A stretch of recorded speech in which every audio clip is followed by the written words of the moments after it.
As of this video, I've gone through most of the Kingdom Hearts games at least twice. Hours upon hours of storytelling and world building that eventually compelled me to make this video. I have so much to say about this game that I had trouble deciding what topics to leave out. I guess I'll start by briefly talking about my history with Kingdom Hearts. I didn't grow up with the series, not really. It's not like I'm one of the people who played most of the games as a kid and I've been waiting 13 years for Kingdom Hearts 3. I had the first one on PS2, I was around 7 or 8, and I didn't play much of it. And then my PS2 ended up breaking years later and I never did replace it. So as a result, Kingdom Hearts would become one of those franchises that I'd sort of watch from afar. I remember seeing ads for it on TV, mostly for Days and Recoded, the 2DS games, and I'd see it and I'd be like, okay, cool, it's that game where Mickey and those anime characters fight the forces of evil or whatever, but I wouldn't really give it too much thought thereafter. Kingdom Hearts would always trigger sparks within me, but for a long time it was just that, sparks. There was also the fact that my gaming habits went into somewhat of a lull during my middle and early high school years. I mean, sure, the family had a Wii and I'd play Smash Bros on it every now and then, but that was about it. And then one fateful evening, things changed. I was at the public library getting some books to tide me over for the holidays, and as I'm walking over to the checkout desk, I passed by the comics and manga, you know, that section. There's an almost empty shelf that catches the corner of my eye, and then I turn my head a good 45 degrees or so, and I look and I see the first volume of Kingdom Hearts 1 Final Mix staring back at me. Sora has his arms stretched out on the front cover as if he's waiting for me to just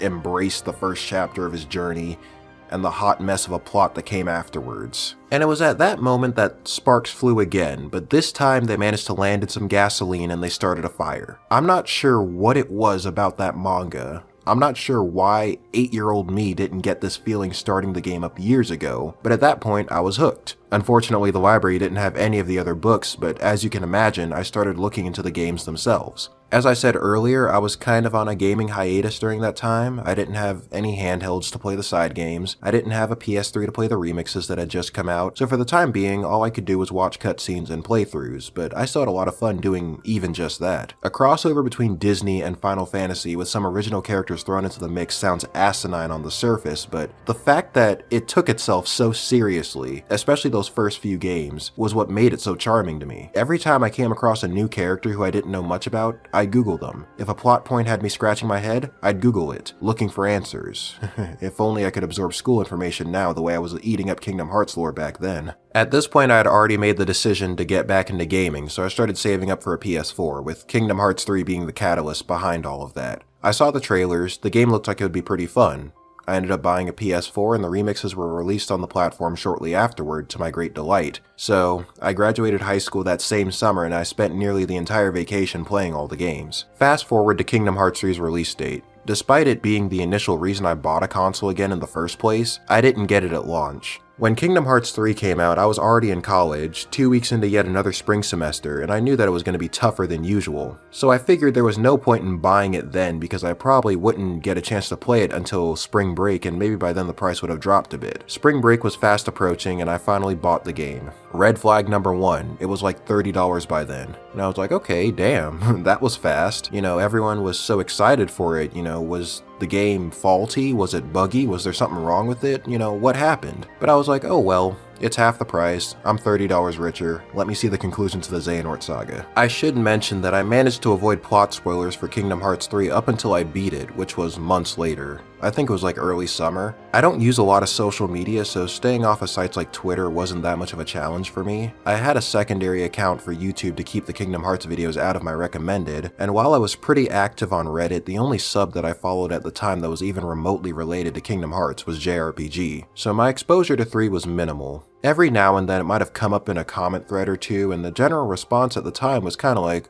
ugh, Kingdom Hearts 3, it was such a disappointment. So there was red flag number 2. So upon starting up Kingdom Hearts 3 for the first time, I took 2 things into consideration. 1, the game's price dropped like an anvil out of a plane, and 2, out of the few reactions I was exposed to, people seemed very dissatisfied with it. It seemed like the general consensus to me at that point in time was that Kingdom Hearts 3 didn't deliver. And, you know, I was like, okay, something must have gone wrong here. I'm getting, you know, Final Fantasy 15 DLC controversy vibes from this, you know, something's up. I start up the game, the orchestral version of Don't Think Twice and Face My Fears, you know, those start playing, and I'm like, okay, beautiful, carry on. 3 picked up right where 0.2 left off. Mickey and Riku are sent to go look for Aqua, Kairi and Leah are supposed to go train with Merlin, and Sora is supposed to get his powers back and also learn the power of waking. So everyone gets their designated roles and they're off. Olympus was a very strong start to the game. During Riku and Mickey's first trip to the Realm of Darkness, you could definitely feel the difference in power between early game Sora and Riku, so that was interesting. And also, for those of you who don't know, Riku is my favorite Kingdom Hearts character as of this video, so I thoroughly enjoyed his segment, or well, all 5 seconds of it anyway. Twilight Town was short and pretty small, but it was nice seeing Hayner, Pence, and Olette again. Toy Box was great, and I was really happy that they decided to go with original plot lines for some of the Disney Worlds again. I felt Corona wasn't as outstanding as the other 2 Disney Worlds that came before it, but it was still pretty good. So overall, I was kind of like, okay, the game's been fine so far, what's the problem? Where's all this disappointment coming from?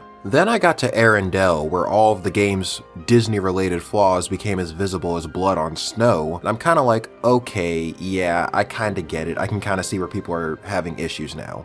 The cutscenes didn't start to feel like a drag until Arendelle. I didn't notice the pattern that the game followed for the first 20 hours or so until Arendelle. So yeah, that was definitely the low point of the game, but thankfully the other worlds were pretty fun. Monstropolis was very entertaining, one of my favorites, and Pirates and Big Hero 6 were pretty good in their own ways. I had mixed feelings about the end of the game at first, but it was still very nice seeing everyone get some type of closure, except Sora. So shortly after that, I made a Reddit post listing everything that I liked and disliked about the game. I'll leave a link to it in the description since I'll probably be referring to it a few times during this review. And I guess this is as good of a time as any to mention why I'm making this, because what I wrote on Reddit was my opinion of the game the night I beat it. And actually, that's still not entirely true. You see, shortly after finishing the game, I made my way back into the community, gradually. I started using my regular account again, even though I think I was only subbed to a handful of channels that covered Kingdom Hearts, so I mean, I guess it wasn't that much of a difference. But obviously the first thing that I kind of started to notice was all the flack that the game was getting. Now don't get me wrong, I am by no means saying that Kingdom Hearts 3 is perfect, far from it. And actually scratch that, most of the criticisms against it are extremely valid. Things like the game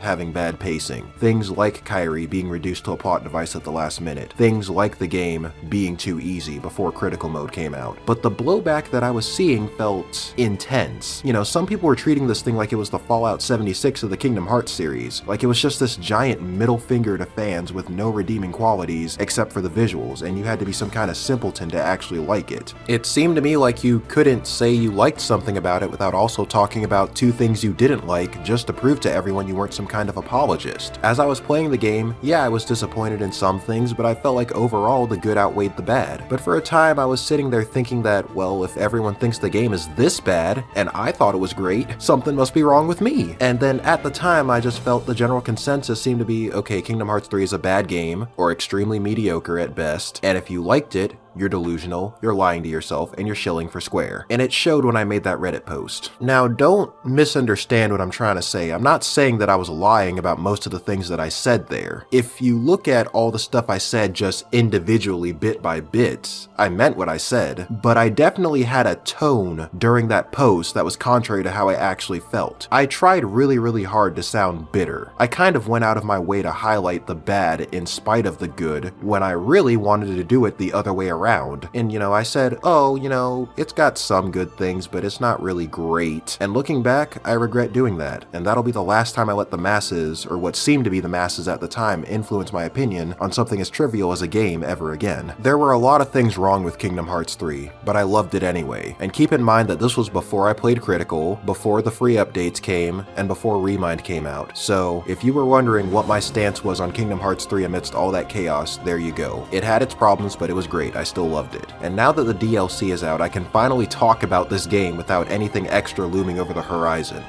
Hopefully. If they make more DLC after this, I'm not covering it. So without further ado, here it is, my review, discussion, analysis, whatever you want to call it, on Kingdom Hearts 3.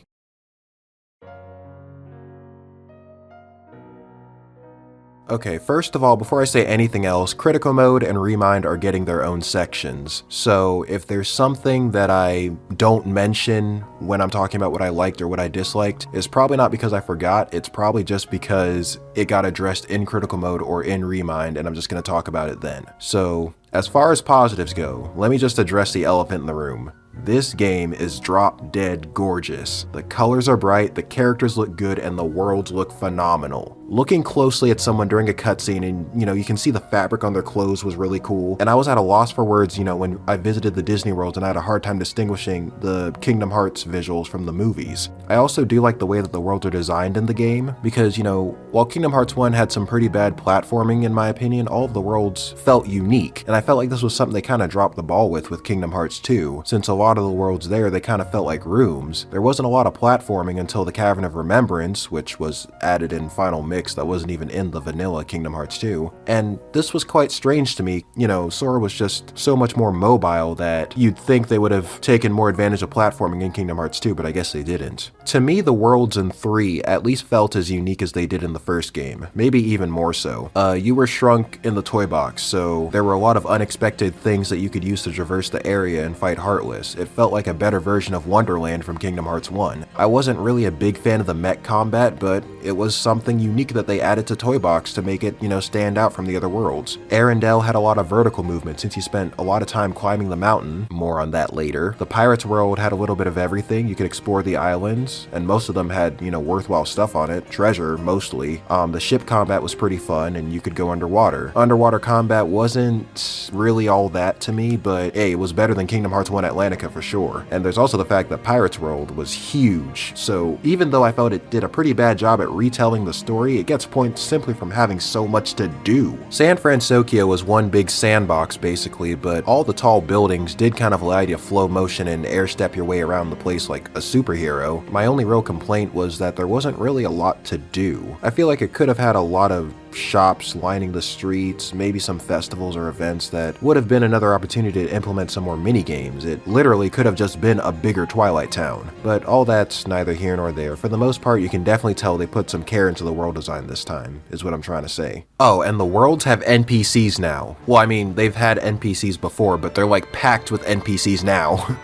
Most of the towns in this game, like I said, they're packed with people, and it really helps in making the place feel alive. A lot of them, they have their own conversations that you can kind of overhear if you walk past them, and many of them do acknowledge Sora, Donald, and Goofy's presence. Sora can perform on the barrels and people will pay him for it, and in the case of Olympus, talking to the NPCs will sometimes give you items. So while it would be nice if they did take it a step further and maybe have them give you a few side quests or something, it's still a huge improvement over the other games where the worlds were almost barren, and the worlds like the Toy Box that don't include NPCs at least have a good story-related reason for not doing so. Additionally, when you revisit a world after completing it, time does pass there. When I went back to Olympus for photo missions and Lucky Emblems, words cannot describe how surprised I was to see them rebuilding Thebes. When I went back to the Caribbean, Sora, Donald, and Goofy and Jack were talking while I was sailing to another island, and they asked if the Jack in our party was the real one and not another crab clone. One of the things I was hoping would kind of change in Kingdom Hearts 3 was just adding little details like this to the worlds to make them feel more, homey. And they did this, which, like I said, there were a couple exceptions, but, I'm definitely glad they addressed this. Olympus is actually my favorite Disney world in this game. Not having a Coliseum was pretty disappointing, but it excelled in pretty much everything else. And since it's a world that fans were already familiar with due to it being in almost all the other games, I feel like it did an excellent job of showing off just how much the series has evolved. Monstropolis was a close second. I really did enjoy the story for that world, and, that's despite the fact that it's been forever since I've seen Monsters Inc. and I barely remember what happened in the movie. Now, as far as the combat is concerned, most of the Kingdom Hearts games have had their own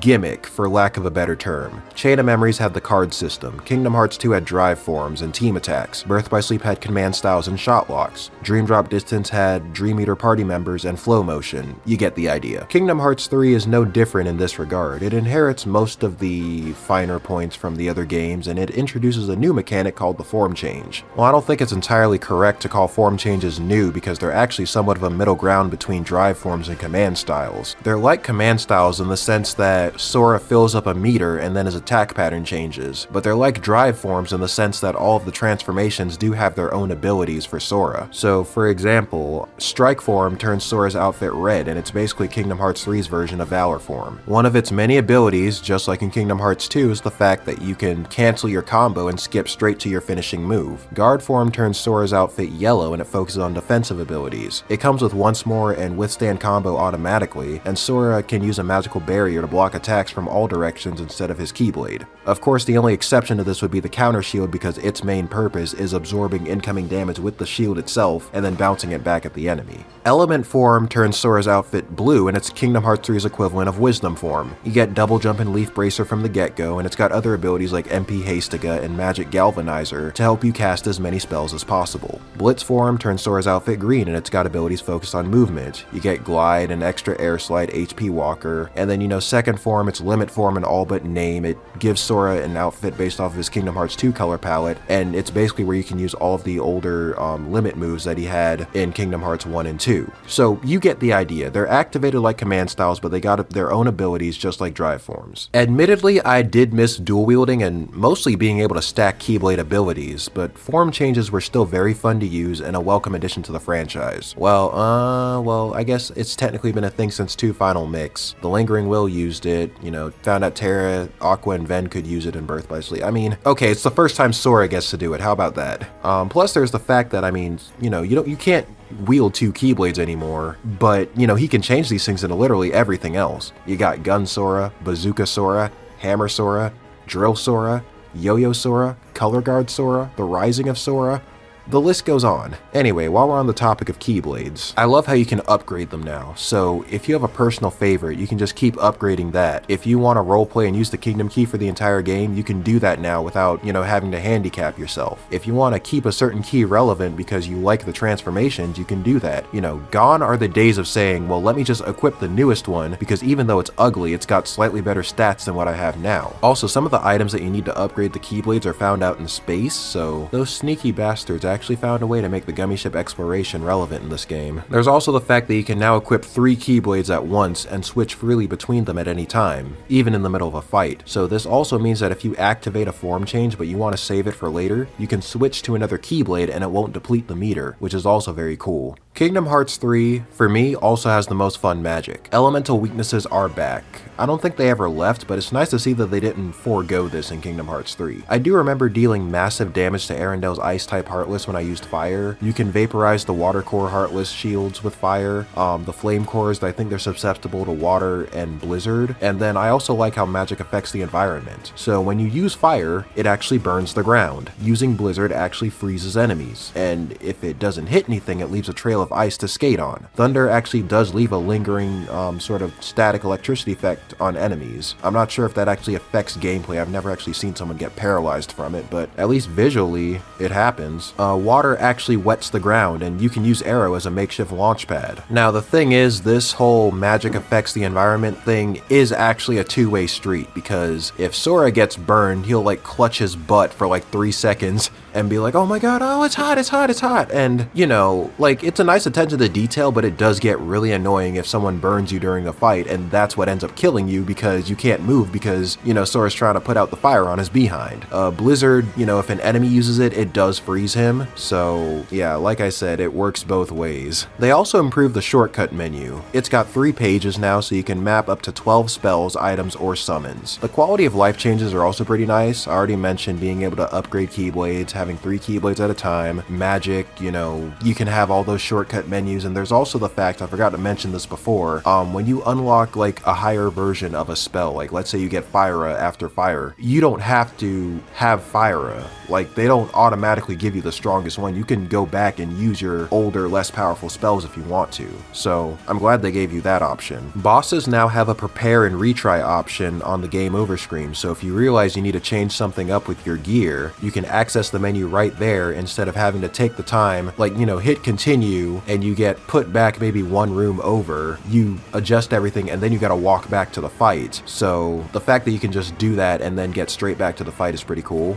There's also a setting that slows down time when you're in the menu trying to get an item. So I found this extremely useful since I could kind of breathe for a few seconds and not accidentally select the wrong item because, I'm anxious that I'll get hit before I can, get my item out. Now Sora's moves still don't feel quite as snappy as they did in Kingdom Hearts 2. I believe the community calls this floatiness, it didn't bother me as much as it did some people. Like, I definitely felt it, I noticed it, but it felt closer to Kingdom Hearts 2 than it did Birth by Sleep and Dream Drop Distance for me. There's also the fact that you can block and use items in midair, so coming from the perspective of a pretty casual Kingdom Hearts player, I didn't find it too problematic. Everyone now fits into the party, so you don't have to worry about switching people out. So there's space for Sora, Donald, Goofy, and up to 2 Disney guests. And this was already kind of implied a little while ago, but party members do speak during gameplay. They'll make comments about what's going on as you're exploring the area, and they'll sometimes even point out important things in the environment, like lucky emblems or ingredients. This might be a good spot to find some ingredients. This might be a good spot to find some ingredients. This might be a good spot to find some ingredients. This might be a good spot to find some ingredients. This might be a good spot to find some ingredients. This might be a good spot to find some ingredients. This might be a good spot to find some ingredients. Now initially I said on Reddit that while there has been a massive Gummi ship improvement, I still wasn't very fond of it, but that is an opinion of mine that has changed upon playing the game a second time. I wasn't really too crazy about Gummi ship when I first played the game, but I found it to be pretty fun the second time around. I guess it's because I was a little more willing to stop and smell the roses. I found it to be pretty fun. You know, it feels like you're out exploring space and not just riding somewhere from point A to point B. You know, I actually took the time to look for treasure spears and blow up asteroids looking for materials, so it was pretty good. As for the music, well, it's a Kingdom Hearts game. Even my least favorite entries in the series had some of the most memorable songs I've ever heard in a video game. I will admit that a lot of the game's songs are arrangements from previous games, but they're still, you know, very good, very well done. Some of my favorites include the Gummi Ship boss theme, which I don't think has a name, that song that plays when you fight Gothel and Hans's Heartless, which I don't know the name of that one either, the song that plays when you're chasing Boo's door, which is also nameless, and it is a shame that you only get to hear that one for a few minutes. That new arrangement they have of Enter the Darkness is pretty cool, and I feel like it fits Vanitas' personality quite well. The Other Promise and or Vector to the Heavens, again, you don't get to hear it for long because Roxas and Xion just tear through Sykes before you can even say, hey, they're back. And Scala Ad Kylum has the best Final World theme, hands down. End of the World, Sacred Moon, Deep Drive, they're good, but this was just so much better. But, you know, like I said, it's a shame that before Remind came out, you only got to hear it for like 5 seconds before starting the final boss. And speaking of the final boss, Key to All, the final boss theme of the game, I felt like it was excellent and it captured the atmosphere of the fight quite nicely. My only complaint was that it did use a lot of Rage Awakened, and I just felt like for a song representing the final fight against Xehanort, it would have been nice if they had gone with something completely totally original, but it was still very good. Thoroughly enjoyed it. Honestly, if I really thought about it, I could probably put the whole soundtrack up here, but those were just the songs that kind of just stuck out to me. I'll probably learn to appreciate more songs over time. That usually happens, but as of this video, those are just the songs that stuck out to me. And the last big positive I want to mention is the ending. Yeah, it was rushed. Yes, there were missed opportunities, but you know what? God damn it. I still felt warm and fuzzy as the game came to a close. Everyone got some kind of closure. Everyone got some kind of happy ending. Well, almost everybody. Sora really got the short end of the stick in Kingdom Hearts 3 if you ask me, but you know, at least everyone else was happy. Alright, now let's get into some of the negatives. Y'all probably know which one I'm bringing up first, the wacko story pacing, so let's get into it. Now this one's probably been beaten to death at this point, but I still feel like it's worth talking about since it is the game's most prominent flaw in my opinion. Kingdom Hearts 3 is straight Disney up until the last 5 hours or so. Out of all the games in the series, the Disney worlds feel the most pointless in this one. Now there is a reason though that I say that they feel pointless instead of saying that they are pointless, because what's funny is that the Disney worlds do matter, or at the very least it's the most that they've mattered since the first game. In the toy box, young Xehanort learns that an empty vessel can be given a heart, and he tested this hypothesis by toying with Woody, Buzz, and the others to see how much darkness he could generate by stretching their bond with Andy to paper-thin levels. Marluxia and Larxene were both in Corona and Arendelle to keep an eye on the new 7 Princesses of Heart, which is a plot point I'm pretty sure they only came up with as an excuse to switch out the current princesses for some newer, more recent ones, but that's still a better reason to visit the worlds than Sora. Monstropolis was pretty cool. Mike and Sully were powering the factory based off of children's laughs instead of their screams, but their surplus supply of screams gave off enough negative energy to revive Vanitas. Luxord and Vexen were in the Caribbean in search for the black box, and the chest containing Davy Jones' heart, at least least fit the description. They obviously did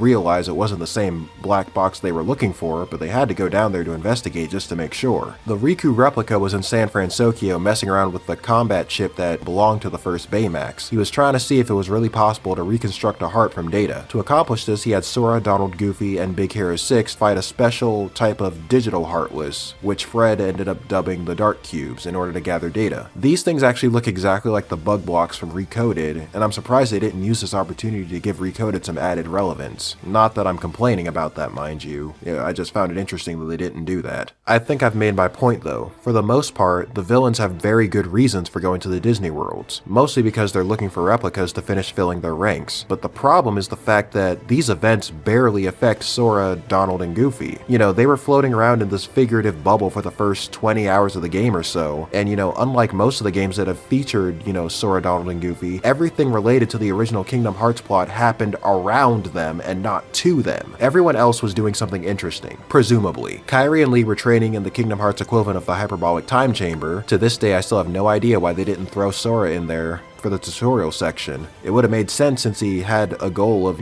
getting his old powers back, of learning new things, and it would have given Kairi and Lee more screen time. And the thing is, Sora's lack of relevance for the first 3/4 of the game could have easily been rectified if he'd just mentioned his goal when entering each Disney World. It could have been as simple as just asking each of the Disney characters, hey, what makes you strong? What made you push past your limits to overcome adversity at all odds? And they could have even just had them say some kind of cop-out answer like, oh gee, I don't know, let's figure it out together. It still would have been, better than him just kind of going and just getting, so wrapped up in whatever problems the Disney characters were having that he forgot about his own. This alone gave some sense of purpose to visiting Olympus. Sora gets there and he asks Hercules what made him regain his strength. Hercules can't help him with that, but the trio still, sticks around because Hades is up to no good again. They went there with a specific purpose and then one thing led to another, but it still felt a lot more natural than, say, when the group goes to Corona.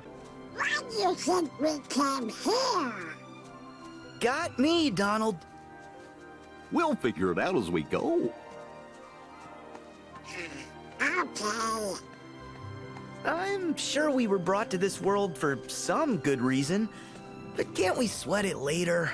Now I've kind of accidentally slid into my next point. This game is very self-aware. Nomura, the dev team, whoever else was working on this, they knew exactly what was wrong with this game. Kingdom Hearts 3 had its bad habits, some that were carried over from previous games and some that were established in this game. But the thing is, instead of, making an effort to try and break some of those habits, they just joke about it in game. Like, it's kind of cute at first. It's like, oh, haha, they know that this is a thing, but then once you kind of realize that it's their go-to method for addressing most of the game's story-related problems, it does get old pretty quickly. The scene in Corona that I just mentioned a while ago tells me that they're fully aware of the fact that Sora had little to no reason to go to the Disney worlds. Say, do we know this guy?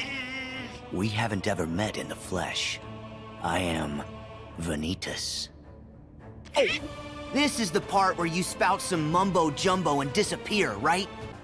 This refers to the pattern that all of the Disney worlds seem to follow. The villain shows up, talks shit, and then leaves. Maybe they stick around to spawn the obligatory boss, but they don't do much more than that. Besides Vanitas, you don't get to fight any of them until the Keyblade Graveyard section anyway.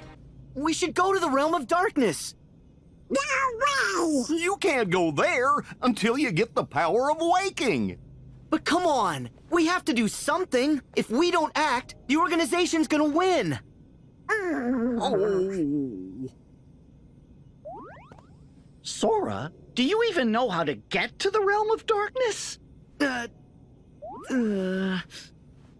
Well, Riku and the King do. They won't tell you. Nope, not until you complete your own mission. This refers to the fact that, like I said, the game is straight Disney up until the last 5 hours or so. Here's an honest translation of what's actually going on here. This game has been dragging and we're already 12 hours in. Let's go save Aqua now. No, Sora, the Realm of Darkness is too dangerous. Never mind the fact that you, Riku, and Mickey have accidentally stumbled in there and came out fine before. We have 3 more Disney worlds on the to-do list. Except Aqua's the only one who knows where he's hidden. We still have to find her first.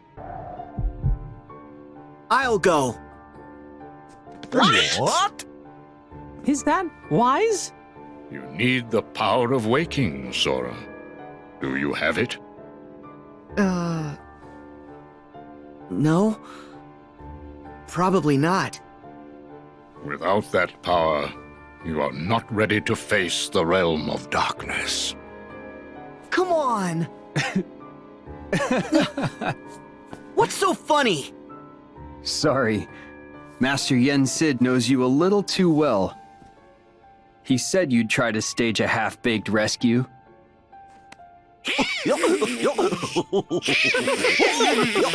Yeah! Laugh it up! Sora, I know you're volunteering because you're worried. About me and Mickey. Yeah. Well, thanks. But the power of waking's important. You can come to the rescue once you've got that. Sound fair? Yeah. All right. We are 15 hours in, and Larxene told me that Organization 13 is just about ready to roll out. None of the characters who have had story arcs that have been set up over entire games have been revived yet. Let's go to the Realm of Darkness and save Aqua. We already know some kind of ass-pull moment is going to set things right anyway. It's always been like that. Now let's get things moving before the audience dies of a Disney overdose. 2 more Disney Worlds, Sora. Don't be hasty. You're in 2? What is this, organization rehash? I happen to play an important role.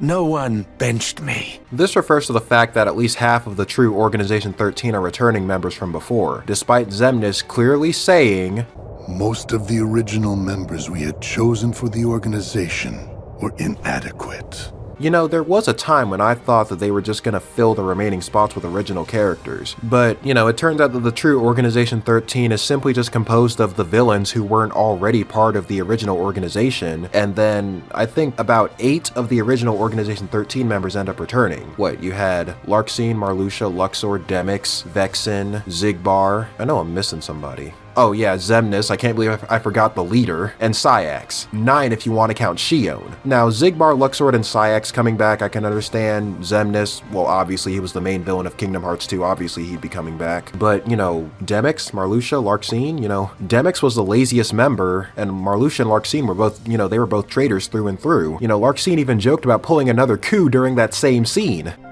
Husks? Not me. You up for another coup? Oh, please. You couldn't do it last time. You gotta play it smart. Like me. So, for a time, I really did feel like Xehanort was shooting himself in the foot by bringing them back into the ranks, but apparently those 3, along with Luxord, have some kind of relevance that dates all the way back to the Union Cross time period. Apparently that's the reason they were chosen. I just really hope that game gets a ground-up remake for consoles or PC, because it's becoming way too important to just leave as a mobile gacha game. I'm getting off topic, so what else was wrong with Kingdom Hearts 3? Arendelle. Literally all of it. All the other worlds in the game were fine. The best worlds in Kingdom Hearts 3 were the ones with original plots that took place after the movies. Frozen was not one of these, but even the other 2, you know, Tangled and Pirates, that they didn't have original plot lines either and just assumed that you saw the movie beforehand, were at least entertaining in other aspects. But to me, Arendelle was just a mess. Despite being completely covered in ice, it was still a burning hot mess. Now, things start out okay. Sora, Donald, and Goofy land there. They find some Heartless and fight them. Business as usual. They see Elsa running away, so I'm guessing they land there maybe a quarter into the movie. I'm not too sure, it's been a while since I've seen Frozen. Anyway, they go to investigate. The trio catches up to her and they introduce themselves. She kind of shoos them away, and then when they don't leave, she briefly loses control of her powers and almost skewers them with her ice magic. Sora, Donald, and Goofy are all like, oh wow, you can use ice magic, that's so cool. And Elsa's like, nah, it's been nothing but trouble. Elsa can use ice magic. Arendelle was literally frozen solid because she was in a bad mood, and she is not a party member. Let that sink in. Anyway, not long after that, in comes Larxene. She's all like, hey Sora, didn't you hear? Square Enix has no power here. You're not allowed to share screen time with Elsa for more than 4 minutes. Get in the labyrinth. That might as well have been what she said, because she literally walled them off from the plot. No one's gonna hurt her, but we're not about to put up with your meddling. Stay here and behave yourselves.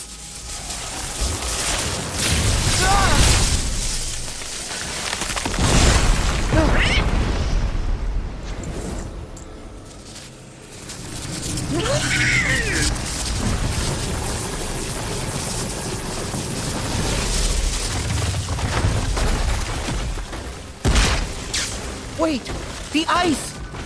It's going to wall us in! But don't worry, they make their way out of the labyrinth and get to the top of the mountain just in time to hear Let It Go, word for word, frame for frame. You know, it's as if no one's ever heard the song 1,000 times before. And of course, you know, Sora, Donald, and Goofy were kind of standing there in awe because they were legally obligated to. And then Larxene shows up again and she's all like, hey Sora, what if Elsa chooses to be bad instead? Elsa would never do such a thing. What would you know? You only spoke to her for a few minutes. Oh, by the way, that music video ate up your 4-minute time limit. We can't progress the movie's plot with you in the vicinity. Get off the mountain. So Larxene pretty much only showed up to push us off the mountain that we just climbed. Sora, Donald, and Goofy decide to pursue Elsa again. Do you sense a pattern here? They get caught in an avalanche and end up getting split up. That minigame was a nightmare. Oh my goodness. Ugh. Anyway, Sora meets Olaf and tells Donald and Goofy when he reunites with them how amazed he was to have met a walking, talking snowman. Donald is all like, Sora, you're crazy. Snowman can't walk. Are you serious? That was pretty loud. I apologize to you headphone users, but you know, they just saw Elsa use her cryo-telekinesis to build an entire palace. You guys just fought a trio of ice dragons, but stop the game, cancel the mission, forget the power of waking. A walking snowman is the most awe-inspiring thing these guys have ever seen. They catch up to Olaf and they're introduced to Anna, Kristoff, and Sven. Anna starts talking to Sora about her childhood with Elsa. I wish I could tell you what she said, but I couldn't focus on it because they had Do You Want to Build a Snowman playing at full blast the same time and completely, you know, drowning out her narration. Then there's that godforsaken minigame, which honestly wasn't that bad the second time around because I was now aware of the fact that if you messed it up, you had to start over. But I was just, you know, I got it right the first time, but I was just getting flashbacks to when, you know, I was doing it blind my first time playing the game, and, you know, I was there for like an hour. You know, nobody was really of any help. You know, everyone just kept repeating the same lines over and over again. It was really distracting, and it was just, it was horrible. I don't want to talk about it anymore. Anyway, after Olaf gets fixed, you continue climbing the mountain to try and reach Elsa again. This time, Elsa accidentally freezes Anna's heart, and Sora, Donald, and Goofy end up fending off Marshmallow so the others can escape.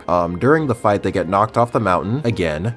They're about to start climbing it again to try and reach her again. But before they can do this, they do see Hans, who, by the way, has like 5 seconds of screen time and no dialogue whatsoever, carrying off Elsa. He seems suspicious, so Sora, Donald, and Goofy follow him. Marshmallow comes along too because I guess they had to find someone to be the guest party member for this world, and it just couldn't have been the actual main character of the movie who actually has powers. Whatever. Maybe I should just take Elsa's advice and just let it go. Anyway, they run into Kristoff and everyone realizes, oh wait, Hans was Anna's quote-unquote true love. She might be in trouble too. Anna ends up using her final few seconds of life to save Elsa, and Sora, Donald, Goofy, and Marshmallow get pulled out of the scene to fight Hans' Heartless. I'm assuming that's his Heartless. And then after they beat it, Larxene shows up again and he tells Sora that Elsa and Anna are both princesses of heart, and that they actually have all their 13 darknesses, which they don't, but she doesn't know this yet. And then they leave. Finally. At least the Keyblade that you get is pretty cool. Like I said before, Tangled and Pirates were kind of bad with this too, of, you know, just assuming you already saw the movie and then leaving out key details despite trying to retell the story. But at least in Tangled, Sora spent a substantial amount of time with Rapunzel and Flynn to the point where you could genuinely, you know, believe that yes, these guys did become friends. And the Pirates world at least had the ship combat and the underwater exploration and just all this extra stuff that almost made it feel like another game. Anyway, this actually concludes my list of negatives for now. Now, you're probably wondering, but what about the Keyblade Graveyard? Well, the vast majority of my issues and talking points with the Keyblade Graveyard were either addressed or touched upon in Remind, so I'm just going to talk about that whole scene when I actually start talking about Remind. Let's move on. Let's talk about Critical Mode, though. Now, I was one of the guys who was complaining about the game being too easy, so for me, Critical Mode definitely didn't disappoint. Getting slapped around Olympus for 3 hours did shut me up real quick. You start off with all your reprisal abilities, and no, this does not make the game any easier, it just levels the playing field. There's a new ability called Critical Converter, which basically just turns off the attractions, and it gives you form changes in Grand Magic more often. And speaking of magic, that was also heavily nerfed, in the sense that you don't have as much MP as you did in the other difficulties. I didn't feel a difference in power, it felt just as potent as it did before. I mean, when I first played the game, I picked like the staff, you know, mage route. So of course magic for me was pretty powerful, but even, you know, me picking like the guardian and shield or whatever for my critical mode playthrough, magic still felt pretty darn powerful. So, you know, it was more so they just cut the MP bar in like half. So yeah, it's significantly smaller. Oh, also that MP charge, it takes like 10 years now. So yeah, between, you know, cutting it and MP charge, taking forever, you can't really spam magic anymore. This is also the first time since Kingdom Hearts 1 that I actually remembered that the summons exist. Simba saved my ass more than a few times, and Ariel just tore up that demon tide, or at least its first phase. I guess it's because its hitbox is like the entire tide and not just the core that you can lock onto, so, considering her splash thing, goes like everywhere, I guess that's probably why. Critical mode was far from perfect, however. While the increased difficulty did make most of the bosses far more engaging than they were before, the normal mob fights did become quite irritating as a result. Having bigger areas to fit more enemies on the screen is actually kind of a bad thing. In the older games, it was easy to keep an eye on everyone, but in this game, it's pretty bad. Half of your deaths are probably going to be because someone shot you from the other side of the map. There's also the fact that it isn't like the remasters in the sense that it was originally released on, really, really old hardware and then brought over to, the current generation. So, loading times were, lightning quick and it ran at 60 frames and whatever. This was a current gen Kingdom Hearts game. So those loading screens were actually pretty long. And to add some salt to the wound, I still have the base PS4, so I'm sure it was a little better on the Pro and the Xbox One X, but base PS4, those loading times are pretty long, especially after being used to the loading times on the remixes. And I'm sure Xbox One owners, anyone who owns the base Xbox who's played the game on that, probably has a similar story. So just as a recap, boss fights, really fun. Mob fights, they're a little more annoying. And unfortunately, I feel like the boss fight against Ansem, Xemnas, and young Xehanort, aka the Nort Court, that fight definitely suffered the most from the difficulty adjustment. Having to fight 3 of them at once basically turned it into a mob fight, but this time, they're all bosses with massive amounts of health. The game over screen, which you will be seeing a lot during that fight by the way, does tell you to keep Riku and Mickey alive, and this did work for me since it kept 2 of them distracted and made it easier for me to close in on the 3rd. Oh, I did forget to mention this before, but your party members, whether it's Donald, Goofy, the Disney characters, or the other Guardians of Light during the Keyblade Graveyard, they're not dead weight. They do a considerable amount of damage to enemies and bosses, and when you're fighting a boss, like, a singular boss, the bosses, for the most part, do actually pay attention to them, and they do make an effort to bring them down, which takes some of the pressure off of Sora. One of the most common examples is when Roxas and Xion fight Saïx. I say Roxas and Xion because if you just stay out of Saïx's way, they'll pretty much just kill him for you. In the gameplay you're seeing right now, Roxas and Xion did 99% of the damage. The only thing I really did was cast Blizzaga, which was an accident, and then I healed Xion whenever she needed it, and well, I had to deal the killing blow, but that was about it. And this was still on critical mode. Really, the only thing I had to do was double jump whenever I saw Saïx, throw his claymore at me, and that was about it. So in conclusion, for critical mode, I got a 2 final mixed vibe in the form of, okay, let me read this enemy, watch its attack patterns and react accordingly. I also got a Birth by Sleep and Dream Drop Distance vibe in the form of, okay, what's the best way to bullshit this fight? So overall, it was frustrating as expected, but I still had a lot of fun with it. Alright, I'm just gonna be honest with you. The reason I decided to wait until now to talk about the Keyblade Graveyard is mostly because I had started working on the video before Remind actually came out, and I wasn't sure how drastically Remind was going to change my opinion of the events that already happened there. To make a long story short, it didn't change my opinion much, so I'm going to take the time now to talk about it, then we'll get into Remind. So what did I think about the sort of end of Kingdom Hearts 3, the endgame events? I felt it was decent. I really only had 2 big issues with it, which was the Terranort scene and Kairi, so we'll knock those out one by one. So as far as Terranort goes, the 7 Guardians of Light, they get to the Keyblade Graveyard. We beat down a large horde of enemies, very similar to the 1,000 Heartless in Kingdom Hearts 2. And then shortly after that, the group runs into Terranort, and also some of the biggest BS I've ever seen in the series with regards to power scaling. Like, look, I get it. Terranort is one of the strongest known characters in the franchise. He's got the wisdom and magical power of an old man residing in the body of one of the best physical fighters we've seen so far. I get it. He's strong. Kairi and Lee, I can see him overpowering them, but you gotta remember, Aqua managed to hold her own against him for quite some time at the end of Birth by Sleep. Mickey's been running around gathering experience for over a decade, and unlike Sora, Riku never lost any of his accumulated powers as the game progressed. So I just felt like Terranort, going up against 9 people, 3 Keyblade Masters, 4 regular wielders, and then added support from Donald and Goofy, I just don't see how he was that much of a threat to them. So, that scene was just kinda odd to me. I definitely felt like it could have played out a lot better than it actually did. But let me tell you, all of that paled in comparison to how they treated Kairi. Kingdom Hearts 3 seems to have caused quite the rift in its community, but I felt like whether you liked the game or hated it, whether whether it did everything you wanted it to, or whether you were like super disappointed with it, I feel like everyone can agree that they did this girl dirty in the vanilla game. And what made it worse was that they had Kairi talking all this good shit, but then it comes down to crunch time and she just doesn't deliver. I want to get out there and do my part to help.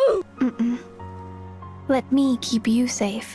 And what kind of irritated me was the fact that there was no reason why she shouldn't have. And I know Axel was her trading partner, but I'm actually kind of exempting him from this because he did have fighting experience from his time in the organization. Kairi was the one who really needed that training. The whole point of chucking her in the hyperbolic time chamber was to get her stronger in the short amount of time they had left before the war. Its sole purpose was to give them the perfect opportunity to make Kairi as strong as they need her to be and still have it make sense somewhat. All we ever saw of those two during their time in there was them talking and eating ice cream, which left all of their actual training up to interpretation. If Kairi had come out of there and started kicking ass immediately, I doubt anyone would have questioned it because everyone would have just assumed that their training was, rigorous. However, the reality is that when the going got tough, she kind of just fell apart. And don't misunderstand what I'm trying to say. I'm not saying I was expecting her to be some type of goddess. I didn't expect to see dead fantasy Kairi, beating the shit out of Terranort or anything like that, but I at least expected her to try.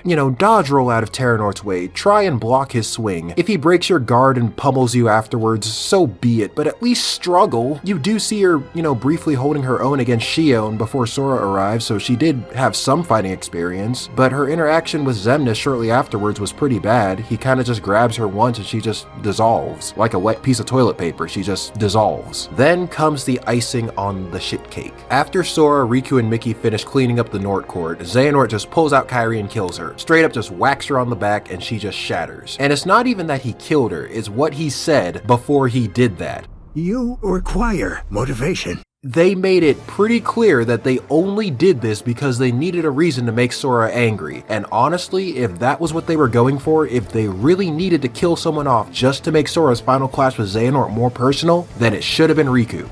What? It's probably an unpopular opinion, you can get mad at me if you want, but I stand by it. Sora cares just as much for Riku as he does Kairi, maybe even more so. And Riku has at least had plenty of spotlight and development throughout all of the older games that, now that I think about it, that actually would have made his death even more impactful. Let's picture like an imaginary sort of scenario. Xehanort has his 12 keys, because, well, he wouldn't have killed Kairi yet to make the 13th. And Sora goes after Xehanort. Riku tells him, hey, no, don't be so hasty, and follows behind Sora, and then Mickey follows behind Riku. And then maybe Xehanort, pulls out his armor early like he did in the DLC just to keep up with the three of them. Now imagine Riku dying during that boss fight. Maybe Xehanort's about to deal a fatal blow and, Riku takes the hit for Sora or something. Now Sora's not only devastated, but he feels partially responsible since it was his reckless decision that caused this. Mickey would have been angry too, first Ven, Terra, and Aqua, and now his best friend. They could have even went and made him a guest party member for the final battle. They could have even kept the Remind scenario the same. Sora goes back in time to prevent Riku's death. It would no longer,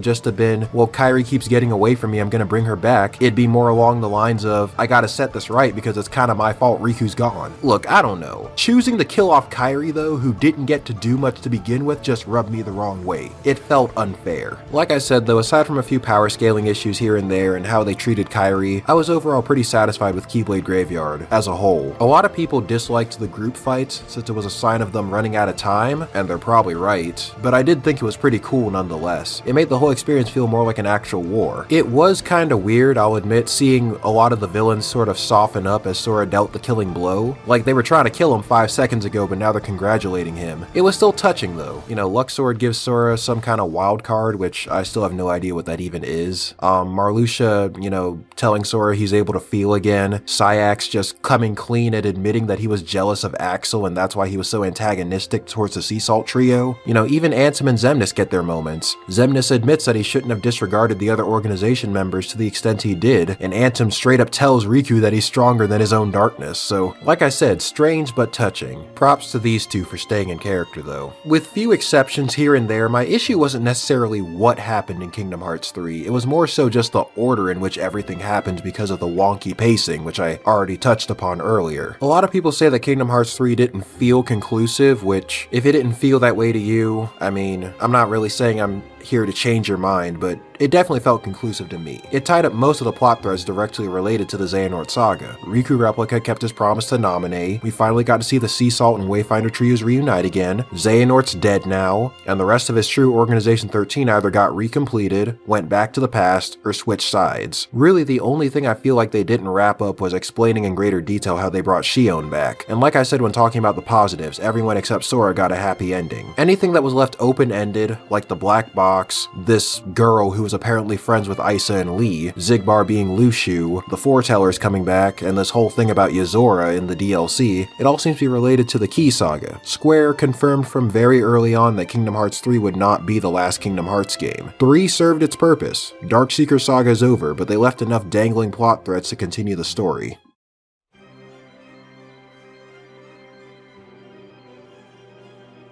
So not too long after Kingdom Hearts 3 came out, series director Tetsuya Nomura confirmed that Kingdom Hearts 3 would be getting DLC. A few months after that, they show off the first trailer, which was just, some of the Keyblade graveyard scenes but from the perspective of other characters. There was also some footage of the Oathkeeper Keyblade coming back into the series. I kinda just gave it a shrug and moved on. Another trailer came out a few months after that, showing off some team attacks and confirming that data battles would be coming back for the true organization. I was interested, but it didn't really, wow me. But when that third trailer came out,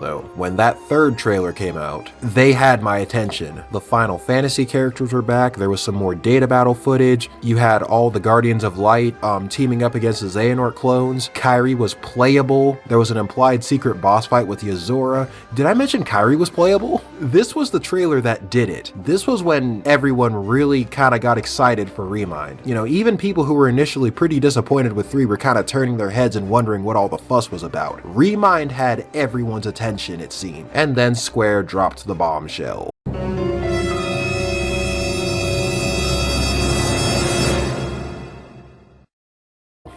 So as you can imagine, a hefty price tag started generating some hefty expectations. Remind, if you ask me, was priced like a full-blown expansion. I'll start with my overall sort of cut-to-the-chase opinion. Is Remind good? Yes, very. It's very similar to the final mixes that the other games got. You get a bunch of new bosses, and they iron out a few plot points, some quality of life changes here and there. It's a modern-day final mix. Like, the only difference is it's 2020. They don't have to re-release the whole game over again with the added content. They can just tack it on to the already released game. My only real issue with it is that I think it's overpriced. I'd feel like a $15 price tag would have been more appropriate, maybe $20 at most. I do think $30 is a bit much, but regardless of all that, if you were like me and you were overall pretty satisfied with Kingdom Hearts 3, you'll definitely enjoy it. Remind is literally just more Kingdom Hearts 3. However, if you were one of the folks who was immensely disappointed with the game, Remind is probably not going to change your mind. I'd recommend waiting for it to go on sale in that case. Now, there was a free update that dropped the day before Remind, which added Oathkeeper and Oblivion to the game, as well as 3 new form changes, Light Form for Oathkeeper, Dark Form for Oblivion, and Double Form, which serves as a second transformation for both. So yes, everyone who was hung up on dual wielding finally got it back. I think that's what everyone really missed about the Drive forms. I don't think it was the forms themselves, I think it was just the fact that Valor, Master, and Final Form allowed you to wield 2 Keyblades of your choosing at the same time. Sora also got some new abilities. He's now snappier than a light switch, and that's good because Lord knows you're going to need all the help you can get in a little bit. Remind itself adds 3 big things to Kingdom Hearts 3, 2 episodes and a feature called Data Greeting. The first episode is called,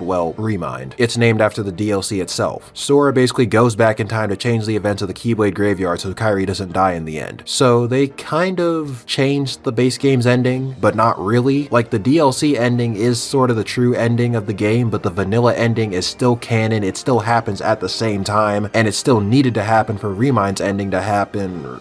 I don't know, time travel BS. Let's move on. It plays out almost the same as it did in the base game, the Keyblade Graveyard. The first couple hours you're just kind of going through those events again, and it really doesn't become too different until after you beat the Nort Court. However, they do add in a few new things this time around. There's some new cutscenes that, like I sort of said before, iron out a few plot points. They take the time to explain how each organization member, including Shion, comes back. It takes the time to specify who time traveled from the past and who still exists in the present. relevant. In Shion's case, even though everyone forgot about her, there was still data on her in Vexen's records, so that's kind of how they brought her back. Her memories obviously weren't there, so she was, like a blank slate, but, you'd think a character getting deleted from existence would also mean that any data on her would also just disappear from your computer, but I guess Kingdom Hearts magic isn't as thorough as I thought it was when it comes to memory. You get to see, but not play through, Lingering Will versus Terranort, and it explains that Lingering Will was actually destroyed during that fight, which makes sense because Terranort shows up later during the boss rush, so obviously someone had to lose that fight, and it was clearly Lingering Will. You also get to see some of the interactions between the other Guardians of Light and the organization before Sora actually gets there. Most notably a conversation between Ven, Aqua, Vanitas, and Terranort, and one more between Axel, Kairi, Sayax, and, well, Shion wasn't really an active participant in that conversation, but you get my point. And while I'm on the topic of this scene in particular, I'm happy to say that they listened to everyone's complaints about Kairi being useless, because she actually did shit this time. Yeah, Xemnas still ended up kidnapping her, but they at least had her put up a fight this time. And that's all I wanted out of her. Like I said, I wasn't expecting her to be OP, I just wanted her to try. And try she did. I'm happy now. Outside of these events, however, things remain mostly the same for the first 70% of the episode. They try and keep things fresh by giving you the option to play as Riku, Aqua, Roxas, and even Kairi when appropriate. And while it was cool getting to play from the perspective of someone else, they were pretty weak. Well, 3 out of 4 of them, at least. Like, you'd think they would have at least been locked at the recommended level for the area, which was like 40 something, but they felt even weaker than that. You only get 1 high potion and an ether, and I feel like they could have at least had prepare and retry on the game over screen in case the player wanted to take some items out of their own inventory and give it to the new character before starting the fight again. And as you can imagine, this is most problematic on critical mode where you've got about as much defense as paper mache. Now, Riku is the first non-Sora character that you get to play as, and it pains me to say it, but his segment was the most disappointing. He wasn't awful by any means, it's just that everyone else just played better than him. Riku only has 2 spells, Thundaga and Curaga. That's it. His shot lock was pretty decent, but you only get but so much focus to use. His finisher is probably the best part about him. It does a lot of damage, but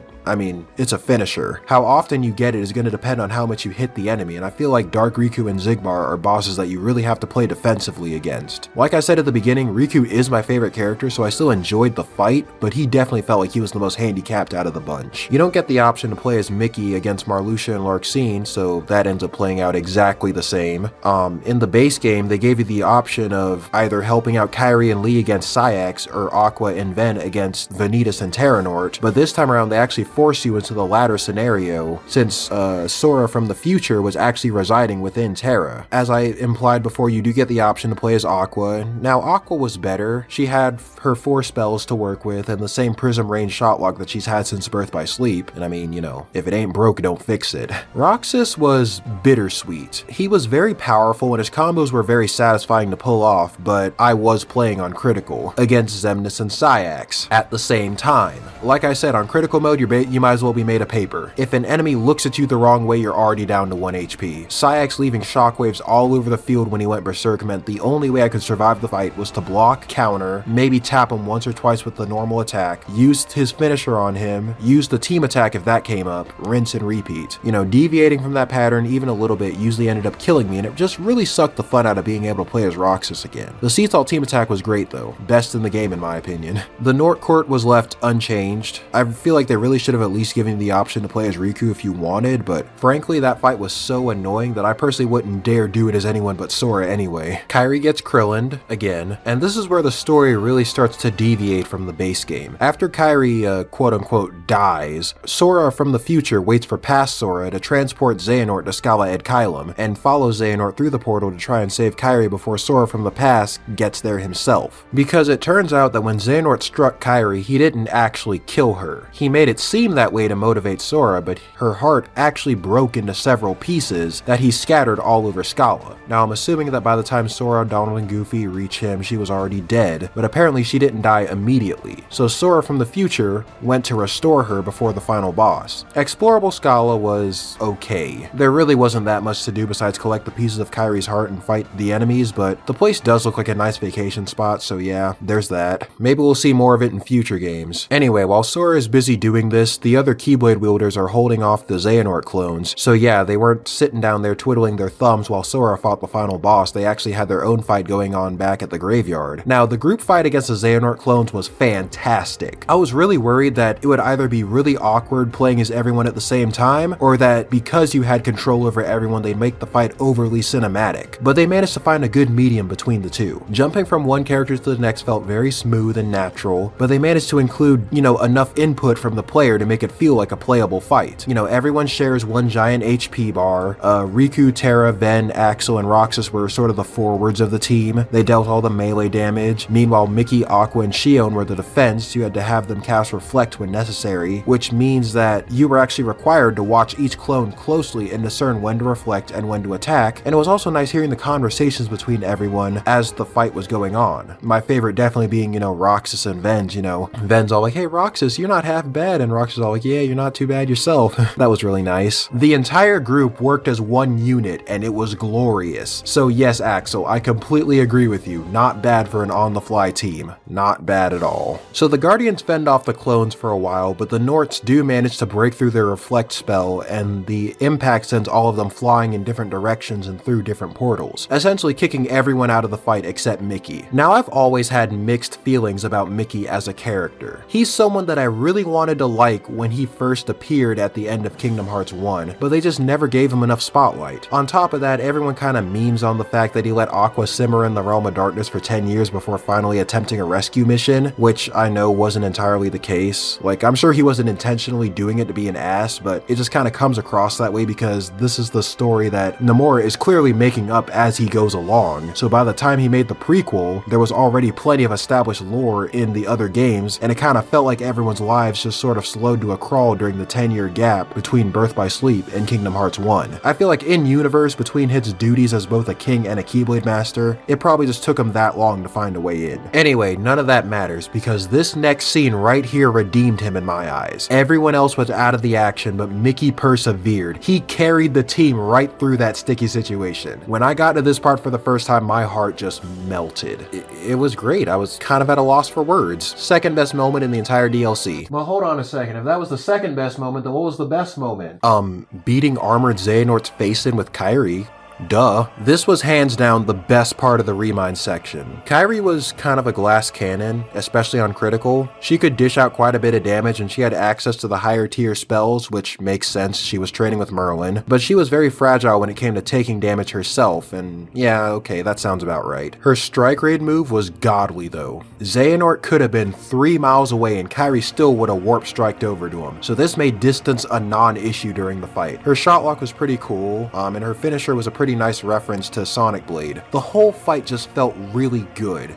So many people, including myself, wanted Kairi to have a shining moment, and she finally got one. Out of all of the extra playable characters, Kairi was the most fun to play as, and I do hope they kind of keep this up and give her a little more spotlight in future installments. In the end, everyone kind of gets to deal with the killing blow on Xehanort. They kind of put their Keyblades together and Dragon Ball Z him out of existence. Ending is pretty much the same, save for a few extra scenes with Sora and Kairi, and Sora still ends up disappearing in the end. Before I continue, I do want to mention one more thing about the Remind episode, because this was something I didn't know until after recording. I was under the impression that the armored Xehanort you fight at the end of Remind was the same Xehanort from the base game, and he somehow exited the base game's fight early to fight future Sora and Kairi instead. But I think what actually happened was that the clones from earlier fused together to make another copy of Xehanort, so there was 2 of them. One of them already had the Keyblade and was fighting Sora, Donald, and Goofy, and the other, like I said, was composed of the clones and fought Sora and Kairi. I'm assuming that in that case, both versions of Xehanort end up getting defeated around the same time, and then the Guardians of Light meet Sora, Donald, and Goofy in Scala, and then the regular end of Kingdom Hearts 3 ends up playing out. I don't know. That's just my 2 cents on the whole ending. I'm really not sure what actually happened, to be honest, but I feel like what I just said was a lot more likely than Xehanort literally leaving the base game's fight and then meeting future Sora and Kairi. Let's move on. The second part of the DLC is called Limit Cut. It basically serves as an epilogue to the game, and it's also where you'll be taking on the data battles and the super boss. An entire year has gone by, and it does take the time to explain what everyone's been doing. Everyone's searching for Sora, what else would they be doing? Terra, Aqua, and and Ven go to the Realm of Darkness. Mickey, Donald, and Goofy are searching the Disney worlds for clues. Roxas, Axel, Shion, and the rest of the Twilight Town crew are searching over there, and Riku goes to Radiant Garden to ask the restoration team if they've made any progress over there. You know, the Final Fantasy characters that were missing from the base game. Let me talk for a minute about Kingdom Hearts 3's initial lack of Final Fantasy. They really shouldn't have left them out. It didn't absolutely ruin the experience for me, but I still miss them. And if you stepped into Kingdom Hearts 3 hoping that they not only include Final Fantasy again, but they would actually embrace it a bit more, you definitely got burned. And I don't think expecting them was unreasonable considering almost all of the other games have had Final Fantasy characters, and Dream Drop Distance at least had an equivalent with the World Ends With You cast making an appearance in Traverse Town. While it's true that they only played minor roles in the story, it was still nice to see them. Final Fantasy is a part of Kingdom Hearts' foundation. It might not be as blatant and abundant as the Disney, but it still exists. First of all, there's the obvious, the characters themselves. Most of them come from 7, 8, or 10, and they were usually baked into the Disney worlds with origins and backgrounds that subtly reference their actual Final Fantasy counterparts. Moogles run the shops, and still do in Kingdom Hearts 3, thankfully. Kingdom Hearts is an action RPG, but this menu should still look very familiar to anyone who's played a turn-based Final Fantasy game before. All the spells are the same, they're either elemental attacks or passive effects from abilities. Most of the first Organization 13 and their nobody subordinates were based off of classes from various Final Fantasy games. You had sorcerers, snipers, dragoons, berserkers, dancers, gamblers, ninjas, and samurai. Most Kingdom Hearts titles also allow you to obtain an Ultima weapon Keyblade very late into the game, which is a tradition that has occurred in most Final Fantasy games since 7. And if you really want to stretch it, the Highwind transformation for the Wheel of Fate Keyblade is a silent nod to the Dragoon class. So you get my point. The influence of Final Fantasy still exists, and several of the characters either had side stories that were unresolved, or could have used a bit more fleshing out. It might not have been totally necessary, but I do think it was wrong of Square to kind of just dismiss their presence during 3, and I feel like they really underestimated how much people appreciated those cameos. If their thought process was that Kingdom Hearts had somehow outgrown Final Fantasy, well, that doesn't make a whole lot of sense. I feel like brand recognition is kind of what put Kingdom Hearts on the map in the first place. I mean, you take away the Disney and you take away the Final Fantasy, and it's just a bunch of kids exploring space, visiting different planets, helping out aliens with their personal problems, and they beat up a guy with silver hair at the end. Anyway, they are back for the DLC, so I do hope that Square learned their lesson. Who am I kidding? We'll probably be having the same conversation when the next big game comes out, I'm sure of it. Anyway, getting back on topic, Riku visits the Radiant Garden crew. They were busy using Cid's computer to search for any data related to Sora, and Cid realizes that the computers in Twilight Town, the castle, and Merlin's house are all connected. He merged the data across all 3 computers and managed to create a digital version of Sora to navigate the datascape. He also created data copies of the true Organization 13, and they decided to use Sora's data to analyze each member for clues. And this is how you'll be taking on the data battles in Kingdom Hearts 3. I'm of 2 minds with regards to how it was handled. In 2 Final Mix, the data battles kinda sat on their own, Cavern of Remembrance was completely optional. So I do think it's neat how they managed to weave it into the story this time. A lot of people actually developed this headcanon that it was Riku playing as Sora on Cid's computer, and then Cid, Leon, Aerith, and Yuffie were cheering him on while he was rage quitting, which is neat, I like that. On the other hand though, it does kinda suck that you have to beat all 13 of them to continue the episode, because these guys are no walk in the park. They don't even let you step in the ring with Shion and Xehanort until you beat everyone else, and then there's still a secret boss fight with Yozora after you beat the organization. Now, while I've actually attempted every boss, save for Shion and Xehanort because they're still locked for me, and I've watched videos on all the bosses, as of this recording I've only actually beaten young Xehanort and Vanitas, and I bought this thing when it came out, so yeah, they're pretty hard. Critical mode really doesn't leave much room for error. I heard Proud isn't that much easier, and Beginner and Standard do give you a little more wiggle room, I've heard, but you know, still pretty hard. So yeah, if you're wondering where most of the effort went, it was definitely into these data battles. All of the organization members have mostly new movesets. They might retain 1 or 2 modified attacks from the Keyblade graveyard, but most of their abilities are completely new. You're gonna have to learn everyone's attack patterns all over again, and like I said before, those new abilities for Sora are extremely helpful. There's also some new songs, which I appreciate, because they could have easily just reused the boss themes like they did in the Keyblade graveyard, but almost every member gets their own special arrangement. rearrangement. Vector to the Heavens definitely got the most love in my opinion. It's got the best rearrangement out of all the other songs, hands down. Lord of the Castle was my favorite song in the entire franchise, so I was very happy to see it redone for the DLC. The 13th Dilemma was a song I was already pretty fond of, and Sayx's version is the definitive one now. You can't tell me otherwise. Zigbar's version comes close behind. It was good too, I just thought Sayx's was the better of the two. I'ma butcher this one.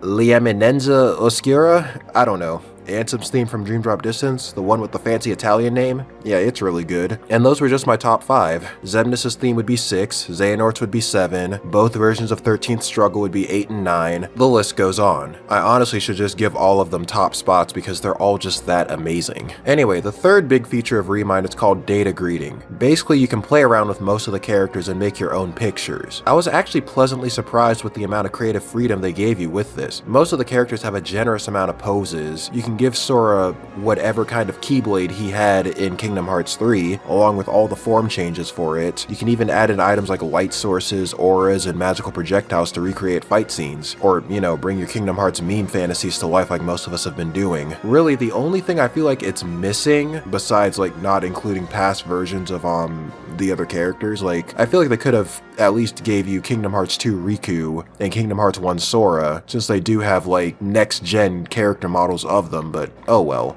I'm also shocked that the Disney characters weren't, you know, available to be used in Data Greeting. I really did want to make some pictures with Yen Sid, but, you know, it is what it is. Now, there's one more significant change the DLC brings, and I forgot to mention it initially. The Fast Pass and Pro Codes. Now, I wasn't really interested in these, especially the latter, but I guess it is nice to have them for the sake of experimenting. Maybe I'll come back to it if I ever play through the whole game again. Fast Pass essentially lets you turn on cheats for the game. It's meant to modify the mechanics to make the game easier on yourself. So things like auto-blocking, regenerating your HP and MP, etc. The only one that really stuck out to me though was the one that let your form change bar fill up automatically. I really wish they had just gone that extra mile and maybe just added an infinite form change option to the game, because, like I said, the form changes are like drive forms in the sense that you get your own abilities and special mechanics, but you don't really get enough time to appreciate them because the bar runs out so fast. And I just felt like being able to run through the entire game using just one form would have added that much more replayability to the game. It'd be nice going through the whole game in second form for old time's sake. People who miss dual wielding could get their fix by running through the whole game in double form. It would be cool to, you know, do a little experiment and see if you could beat all the data battles only using the Mirage Staff. Probably not, because it takes away your ability to block, but you get the idea. Now, Pro Codes are essentially the opposite. They impose a bunch of restrictions like slowly losing HP and MP over time, no form changes, no grand magic, no shot locks, the list goes on. To me, it really sounds like Kingdom Hearts 3 No Fun Allowed edition. You're making the game harder on yourself by taking out all the things that made it fun in the first place, in my opinion. I'm actually surprised there was a no Keyblade option. You get to beat up enemies with your bare hands and you only do 1 damage per punch. Anyway, me personally, I didn't want anything near impossible. I just wanted something hard enough to make me remember to use all the tools at my disposal. And Critical Mode accomplished this for me. Pro Codes aren't for me. It's nice that you have the option of turning them on, but Critical was enough. Let's move on.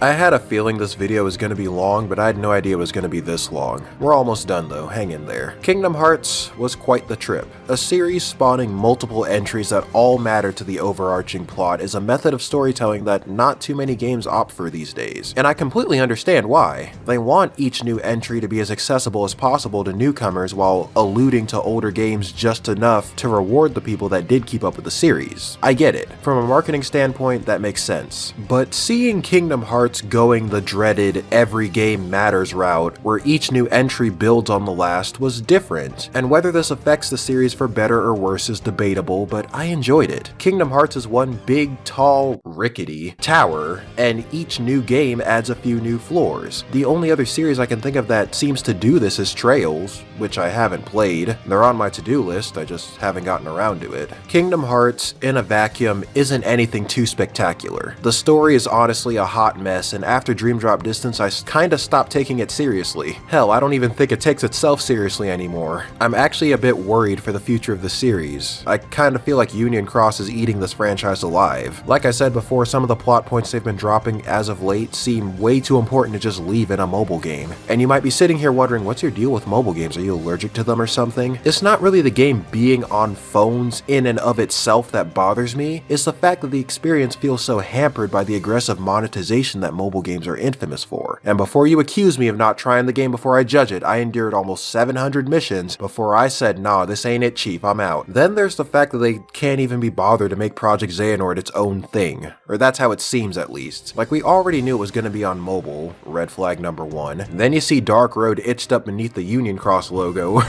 Red flag number 2. I just feel like if they're truly making Project Xehanort their own thing, like, if I'm wrong about this, at least distance it from Union Cross as much as you can, because what I'm seeing now just comes off as lazy to me. Like, didn't you guys already have a problem with crucial plot points being spread out across a bunch of different systems? And weren't all of those games exclusives? So if a new Kingdom Hearts came out and you didn't have the right system, you were shit out of luck? Like, that's the thing. I'm all for Kingdom Hearts being able to reach as many people as possible by being on different systems, but keep on making the games multi-platform from here on out, okay? And treat them equally while you're at it too. As of me recording this, Xbox just got all of the older Kingdom Hearts games for $110. $50 for 1.5 and 2.5, and $60 for 2.8. And as far as I know, it's digital only. Meanwhile, PlayStation is about to get another collection for $50, physical, and it has basically everything except Remind. It's got all the games, Kingdom Hearts 3. You still have to buy Remind, but you know, how fair is that? These games have been remastered and repackaged like a million times. They're not worth $110 at this point, Square. Especially when these people can just look over, they see PlayStation getting the same games and Kingdom Hearts 3 itself for half that. Like, they're not stupid. There was no reason for you to split up 1.5 and 2.5 and 2.8 again when the story so far has been out for almost 2 years now. I know you think bringing the games over to a new system means they're worth all that again, but here's the thing. Video games, and follow me on this one, video games are supposed to depreciate as time goes on. I know you look over and you see Nintendo getting away with it, but trust me, they're getting dragged through the coals for that Switch tax, and if you try something similar, fans will call you out on it too. I'm getting off topic. My last concern lies with Yozora. At this point, most people familiar with Square Enix as a company probably knows about Final Fantasy Versus 13 and how they pulled Nomura off the project, put Tabata in charge, renamed it Final Fantasy 15, and well, when it came out, we all know how that went down. However, it's pretty clear that he still plans to tell the story of Versus 13 through Kingdom Hearts. Yozora showing up in the secret ending as well as being the final super boss in the DLC tells me that there's definitely bigger plans for him beyond his brief appearance in the Toy Story world. And while it is kinda neat that Nomura managed to find a loophole around this, I do hope that this doesn't overshadow Kingdom Hearts. Like, he gets so caught up in trying to realize his vision that Kingdom Hearts kinda just becomes a springboard for his Versus 13 revival and ends up suffering as a result. All that aside though, Kingdom Hearts has done quite a bit for me. Even in the relatively short time it's been a part of my life. I'll definitely be taking a break from it though. Like, this isn't even out of disdain for the series or anything, I'm just kinda tired. My brain is so saturated with Kingdom Hearts stuff that I need to play other things, so after this video, don't expect anything Kingdom Hearts related from me for a long time. The future of Kingdom Hearts does seem a bit hazy, like that's a surprise, when has it ever not been? But the impact that it's had on me has been quite staggering. My gaming habits were waning, but Kingdom Hearts breathed new life into it. Because of Kingdom Hearts, I now have a profound interest in JRPGs, and I now have plans to play more of them than I realistically have time for. Regardless of the direction that Nomura plans to take the series in, I can confidently say that I'll always have a soft spot for Kingdom Hearts.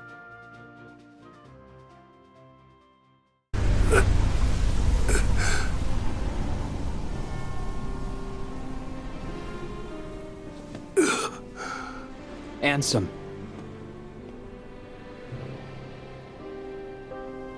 What a journey you and I have had. You know, it's strange. I think I'm gonna miss you. Your strength is vaster than darkness. I knew I never stood a chance. Part of me wanted to defy my fate. But when the others betrayed us, I found I did not care. And then, nothing else seemed to matter anymore. Ansem. What? It is time to move on, boy. There is more to seek. So go forth now and seek it.